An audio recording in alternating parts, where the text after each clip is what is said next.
11월 2일입니다. 우리가 CSS에서 기본 문단이랑 문장을 꾸미는 속성까지 봤고요. 이제 오늘부터 진행되는 게 그 CSS의 본 게임이라고 할 수 있어요. 이제 박스 모델이라고 해서 그 문단 요소 태그들에 대해서 크기를 구성해주고 배치를 어떻게 하는가에 대한 걸 결정하는 부분이에요. 여태까지 우리가 div 태그를 이제 구성을 하면 맨날 문단이니까 세로축으로만 그냥 일렬로만 쌓여왔다고요.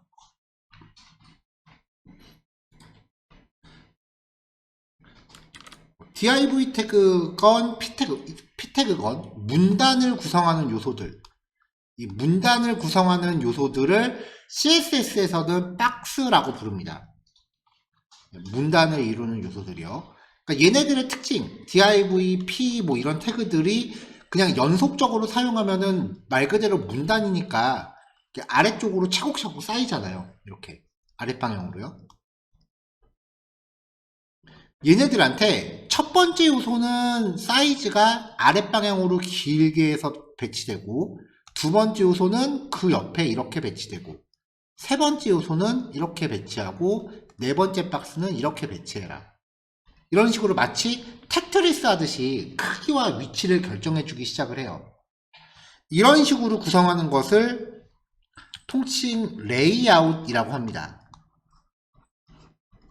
이 레이아웃을 구성하는 방법들을 이제부터 조금씩 소개해드리기 나가기 시작하는 거예요.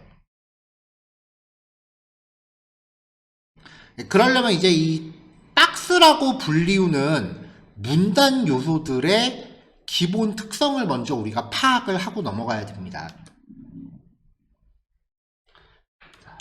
CSS 관점에서 HTML 태그를 분류하는 건데요. 일단은 블록 레벨이라고 불리우는 애들이 있어요. 블록이에요, 블록. 말 그대로 얘네를 박스라고 부르는 겁니다. 문단 요소들을 블록 레벨 요소라고 불러요. 동일한 태그를 연속해서 사용하는 경우 문단을 구성하니까 줄바꿈 되는 거죠. 이렇게 아랫방향으로 이렇게 차곡차곡 쌓이는 거죠. 우리가 사용했었던 문단 관련 태그들이고요. 그 다음 인라인 레벨 요소, 문장을 구성하는 요소입니다. 같은 태그를 연속해서 사용할 경우 문장을 구성하기 때문에 그냥 옆으로 쭉 나열하면 줄바꿈 없이 옆으로 나열돼요. 스팬, 폰트 태그는 우리 안 봤습니다. 스트롱, B, U, I, 어드레스 같은 애들입니다. 폰트 태그는 이제 HTML에서 권장사항이 아니기 때문에 제가 다루질 않았고요. 자, 그 다음 대체 요소. 원래 HTML이라고 하는 건 어떤 내용을 형광펜으로 칠한 것 같은 효과를 주기 위해서 이렇게 앞뒤로 감싸는 거라고 말씀드렸잖아요. 그러니까 어떤 형태의 HTML이건 안에 들어가 있는 내용이 화면에 나와요. 하지만 몇몇 태그들은 그 안에 있는 내용을 표시하는 게 아니라 이미지라던가 입력할 수 있는 박스라던가 이렇게 다른 형태로 대체해서 나와요. 그런 애들을 대체 요소라고 부르는데, 큰 범주로 봤을 때 대체 요소들은 인라인 요소에 포함이 됩니다. 그러니까 크게 블록 레벨하고 인라인 레벨만 보시면 돼요. 블록 레벨 요소의 가장 대표적인 태그가 div예요. 그래서 CSS에서 박스 모델이라고 하는 건 이 div 태그의 크기를 구성하거나 뭐 배치 같은 거 할 때 영향을 주는 속성들을 뜻합니다.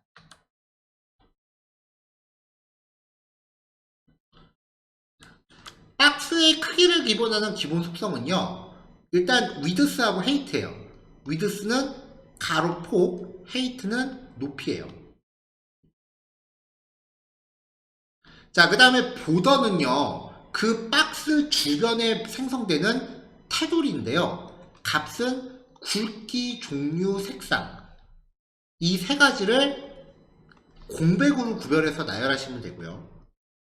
패딩은 테두리와 내용 사이의 여백입니다. 크기에 대한 픽셀 단위를 부여합니다.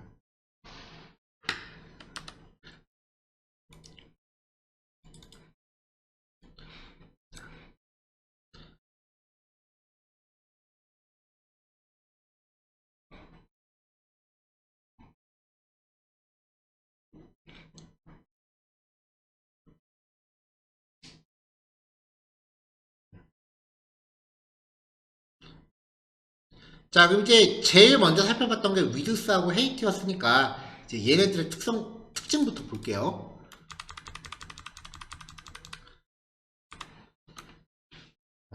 여기 들어가는 이 예제들은요, 일종의 실험이라고 보시면 돼요.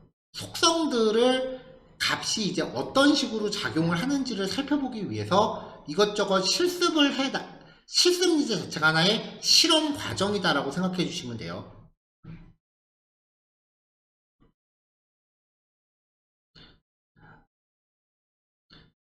바디 태그에 폰트 크기를 24픽셀로 부여하고요. 라인 웨이트를 150%, 그 다음에 폰트 웨이트 볼드입니다. 한 줄에 대한 높이가 150%라고 부여되면은 글자 크기 기준으로 150%가 돼요. 굵게 표시했고요. 그 다음에 박스 1, 2, 3 샵으로 붙었으니까 id 속성이죠. 그래서 div 태그에 대해서 id 값을 부여해 놓고 얘네들의 이제 영역을 확인을 해야 되거든요. 무슨 말이냐면 그냥 이렇게 html 태그만 덩그러니 놓으면은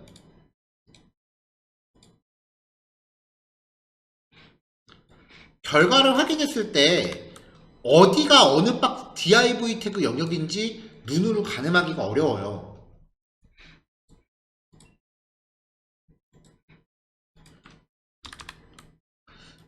그래서 각각의 div 태그에다가 영역을 좀 시각적으로 확인하자는 뜻으로 배경 색상을 다 지정을 한 거예요.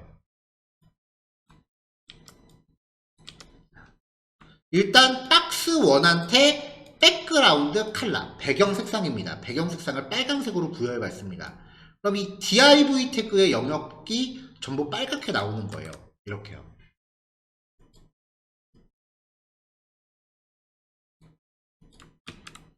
자, 박스2는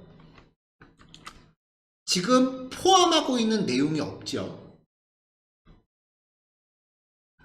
요 예제에서 이제 확인하고 싶은 내용은요, div라는 태그의 기본 크기예요. 넓이는 자기가 속한 영역을 가득 채웁니다. 높이는 자기가 갖고 있는 내용만큼 형성이 됩니다. 그래서 지금 요 빨간색 박스가 자기가 속해 있는 영역을 지금 가득 채우려고 하고 있고요. 높이는 자기가 갖고 있는 컨텐츠만큼 쌓여 있는 거예요. 근데 박스2는 지금 내용이 없죠. 그래서 얘는 저장을 해도 확인을 해도 초록색 박스가 보이질 않아요. 이 안에 뭔가 내용이 들어가면은 그 내용만큼 초록색 박스가 생기겠지만 내용이 없으면 높이 자체가 형성되지 않습니다. 자, 박스3도 똑같이 내용만큼 파란색이 나오겠죠. 여기선 지금 초록색 박스가 시각적으로 보이지 않는 거예요. 이게 박스의 기본 특성이에요.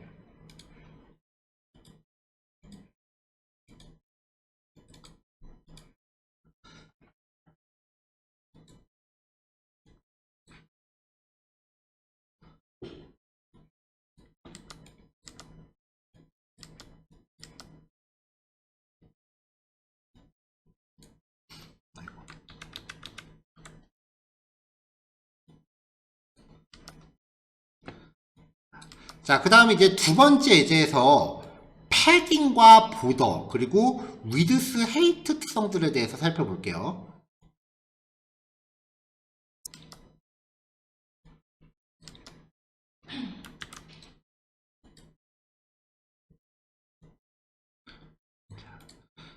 자, 클래스 박스 1, 2, 3, 4라고 부여했습니다. 약간 밑에 빈 줄을 좀 만들어 주려고 BR 태그로 줄바꿈만 좀 넣었어요. 바디 태그에 대해서 폰트 사이즈 24, 라인 웨이트 150, 폰트 웨이트 볼드라고 해서 좀 큼지막하게 잡아줬고요. 모든 div 태그한테 위드스, 넓이를 400픽셀로 잡아주고 높이를 250으로 잡아줍니다. 간격이 좀 커졌는데 뭐가 어떻게 바뀐지 잘 모르겠죠. 박스 1, 2, 3, 4한테 클래스 속성이니까 점으로 접근해야죠. 배경 색깔을 그냥 마음대로 적당히 줬습니다. 이제 위드 스테이트를 빼고 비포에부터 비교해 볼게요. 자, 아까도 말씀드렸다시피 모든 박스는 기본적으로 가로로는 가득 채우고 높이는 자기가 갖고 있는 내용만큼 구성된다고 했어요. 여기에다가 위드스하고 헤이트를 부여하면은 이 크기만큼 이제 사이즈를 갖게 돼요. 크기가 형성이 된다는 거죠.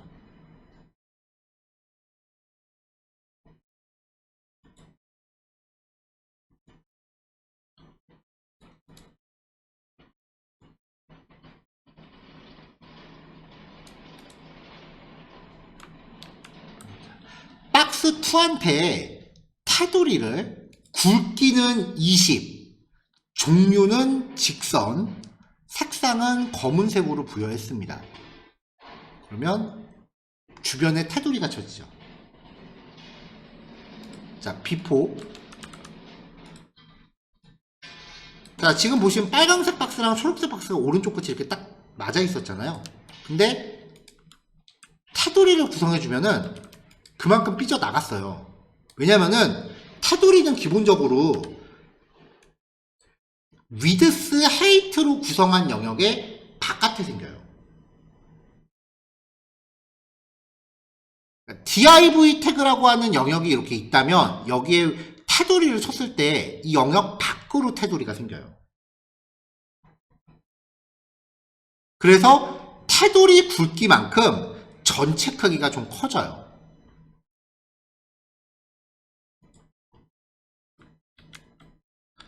여백을 박스 3한테는 이번에 여백을 25픽셀로 주겠습니다. 이 패딩이라고 하는 값도 여백이에요. 지금 얘 같은 경우는 글자가 가장자리에 바짝 붙어있죠. 박스 1도 글자가 가장자리에 바짝 붙어있죠. 패딩을 주면은 글자가 가장자리로부터 좀 이렇게 떨어져 있잖아요. 패딩만큼 여백이 생긴 거거든요. 근데 이 여백도 위드스 헤이트 영역에 밖으로 생겨요. 여백도. 그래서 패딩을 주면은 패딩 주만큼 커집니다. 빨간색 박스 여기 위에 있는 거 보이시죠? 크기 차이 나죠? 여기도 지금 그만큼 크기가 차이가 나잖아요. 그러니까 이제 위드스 헤이트 영역은 패딩과 보더를 밖으로 갖는다.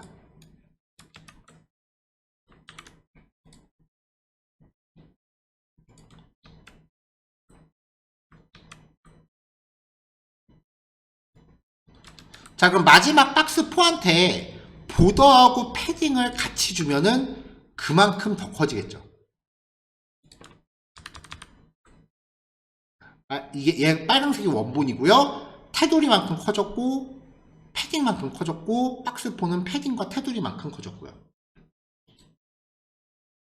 네, 기본적으로 이렇게 여백과 테두리는 내용의 바깥으로 구성이 되는데요.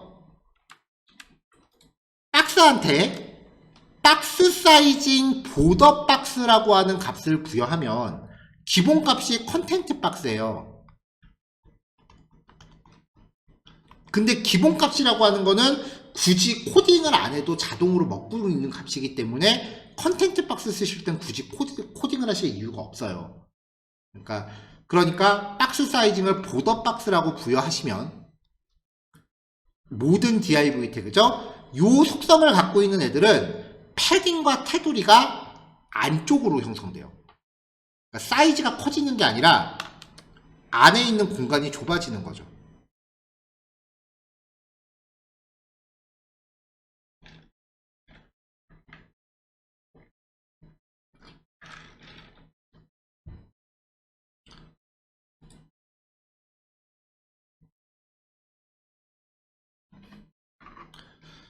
자, 좀 전에 보신 내용입니다. 가로 세로 크기, 박스의 넓이, 위드스는 특별히 명시하지 않을 경우 자신이 속한 부모를 가득 채우고요. 높이 헤이트는 특별히 명시하지 않을 경우 자신이 포함하고 있는 내용만큼만 형성됩니다. 내용이 없다면 높이도 0이에요. 이게 아까 1번 예제였고요. 보더 속성, 보더, 굵기, 종류, 색상을 지정할 수 있는데요. 종류는 논, 투명, 솔리드 직선, 다티드 점선, 대시드 끊긴 선. 점선은 이렇게 점점점점 가는 거고 끊긴 선은 이렇게 가는 거고요.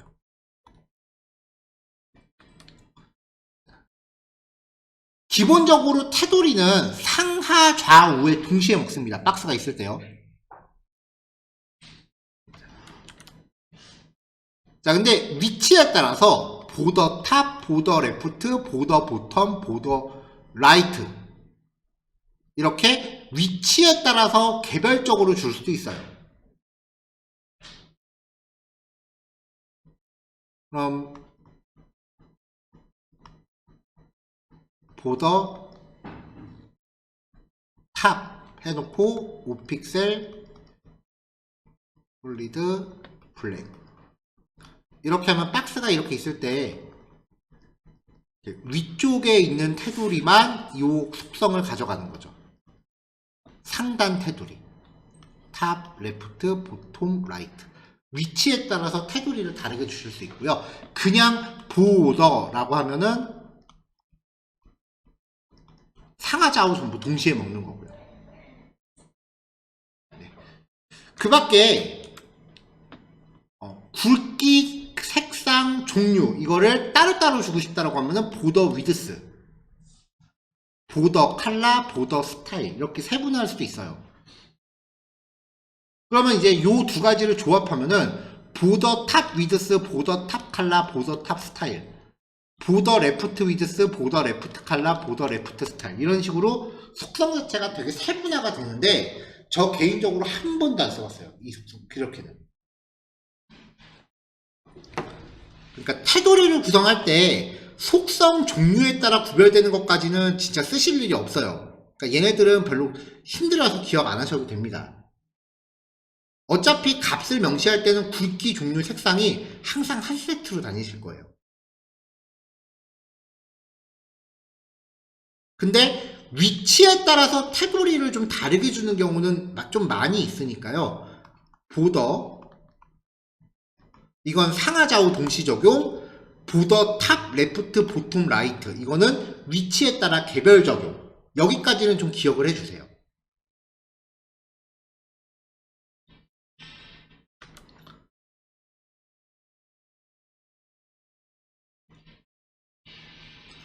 자, 아까 우리가 패딩 봤었죠? 패딩을 보면은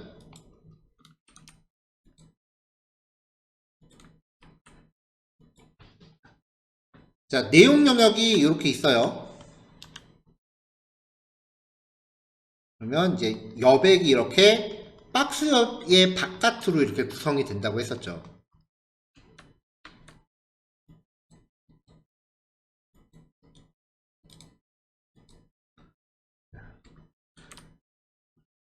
패딩이라는 속성에 값을 하나만 명시할 경우 상하 좌우 모두 똑같은 값이 부여됩니다. 패딩 10이라고 하면은 상하 좌우 모두 똑같은 값이 부여되고요. 두 개의 값을 지정하는 경우가 있어요. 패딩 10픽셀, 20픽셀 이런 식으로요. 그럼 앞에 있는 값은 상하를 의미하고요. 두 번째 있는 값은 좌우를 의미합니다. 4개의 값을 한꺼번에 명시하는 경우도 있는데요. 첫 번째 게 가장 상단 여백이고요. 그 다음부터 시계 방향으로 돕니다. 그래서 상단, 라이트, 보톰, 레프트 이런 식으로 탑, 라이트, 보톰, 레프트 시계 방향으로 돌아요.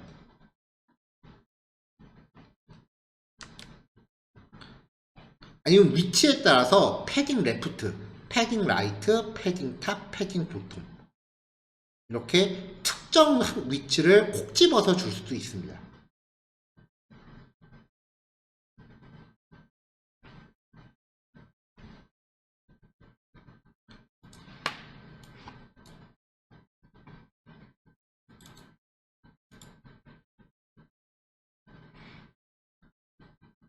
자, 결론이에요. 박스의 크기를 계산할 때는요.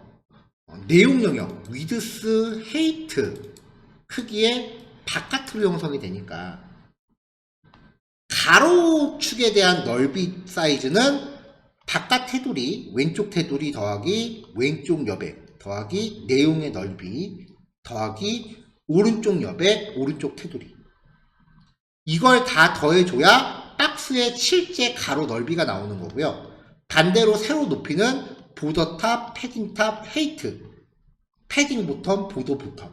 얘를 다 더해야 실제 높이가 나옵니다. 왜냐면 레프트 보더, 보더 레프트, 패딩 레프트, 패딩 라이트, 보더 라이트가 위드스 영역의 바깥으로 구성되니까 바깥에 점점 층을 쌓아가는 거예요. 기본적으로. 그래서 실제 크기는 이 특성들을 다 더해줘야 돼요. 자, 이렇게 구성하는 게 그 박스 사이징이라는 속성에 컨텐트 박스라는 값을 주는 경우죠. 이게 그 기본값이에요.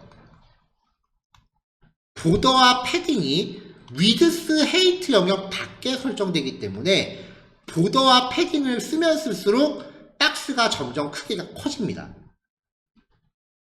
보더 박스라고 주면, 박스 사이징을 보더 박스라고 주면은 보더와 패딩이 위드스 헤이트 영역 안에 설정되기 때문에 아무리 사용해도 박스 크기에 영향을 안 주게 됩니다.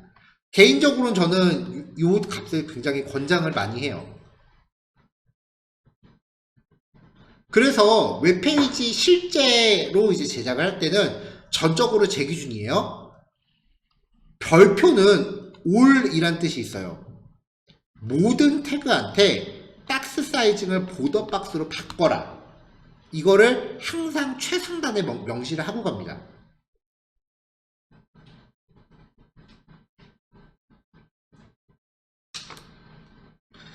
자, 크기를 구성하는 속성들에 대해서 기본적인 속성 값들을 소개를 해드렸어요.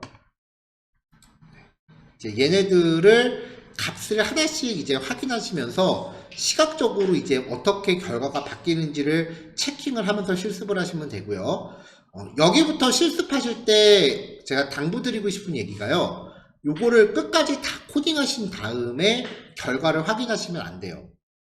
이 속성 하나하나를 줄 때마다 화면상에 어떤 변화가 일어나는지 꼭 눈으로 확인하시고 조금 당분간 불편하시더라도 이렇게 한 줄 단위로 코딩을 하면서 결과를 확인해 주세요. 그거 확인하시기 좀 용이하게끔 라이브 서버라는 거 깔았잖아요. 그러니까 여기서 이제